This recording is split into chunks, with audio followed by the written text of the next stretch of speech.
यह तस्वीर लीबिया से ताल्लुक रखने वाले एक शख्स आमिर की है।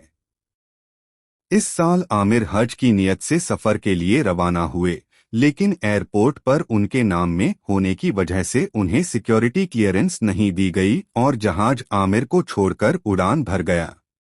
मगर कुछ तकनीकी खराबी के कारण थोड़ी देर में ही जहाज को उसी एयरपोर्ट पर वापस लैंड करना पड़ा। आमिर ने फिर से कोशिश की कि वह हज के सफर पर रवाना हो सकें, लेकिन पायलट ने जहाज का दरवाजा खोलने से इनकार कर दिया और टेक्निकल क्लियरेंस के बाद जहाज फिर उड़ गया। लेकिन दूसरी बार भी तकनीकी खराबी की वजह से जहाज को वापस लैंड करना पड़ा। आमिर ने फिर कोशिश की मगर उन्हें फिर मना कर दिया गया और जहाज उड़ गया।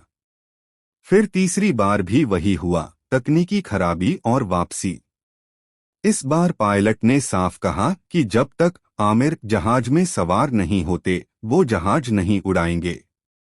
फिर आमिर को सिक्योरिटी क्लियरेंस देकर हज के यात्रियों में शामिल कर लिया गया और जहाज सकुशल सऊदी अरब के एयरपोर्ट पर लैंड कर गया।